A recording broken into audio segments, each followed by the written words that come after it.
Hello, আসসালামু আলাইকুম সেবরান। সবাই কেমন আছেন? আশা করি সকলে ভালো আছেন। আলহামদুলিল্লাহ, আমি আপনাদের দোয়া ও ভালোবাসায় ভালো আছি। তো আপনারা যারা আসলে বলেন যে ভাই আমরা টক কুল লাগাইতে চাচ্ছি বা টক কুল লাগানো আমাদের ইচ্ছা আছে।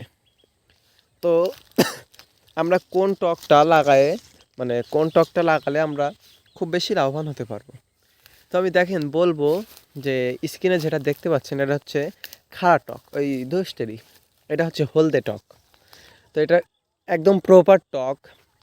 এই গাছ থেকে সর্বনিম্ন দাম পাইলেও কিন্তু ৯০ টাকা থেকে ৮০ টাকা দাম পাওয়া যাবে।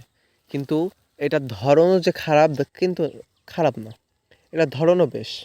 আর যারা আমাদের খেতে দেখেন যে আঙুরের থোকার মতন, মানে একেবারে আগা থেকে নিচ পর্যন্ত ঝুলে থাকে, ওইগুলো হচ্ছে খাড়া টক।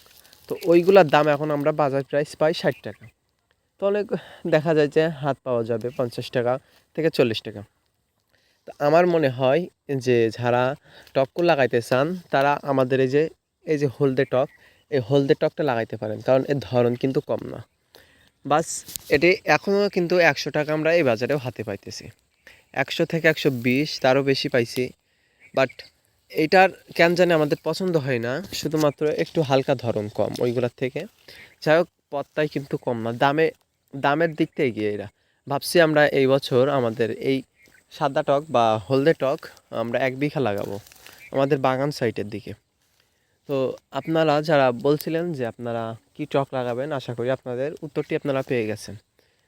তো আমরা অনেক দিন দেখছি আমি এই চ্যানেলে কাজ করতেছি, তবে আমার সেই হিসেবে কোনো মোটিভেশন আসতেছে না। আপনারা প্লিজ আমাকে একটু হেল্প করবেন, একটু সাহায্য করবেন, আর চ্যানেলটি অবশ্যই একটু সাবস্ক্রাইব করে যাবেন নতুন নতুন ভিডিও পাওয়ার জন্য। আপনি কোন জেলা থেকে দেখছেন আমাদের কমেন্ট বক্সে অবশ্যই জানিয়ে যাবেন।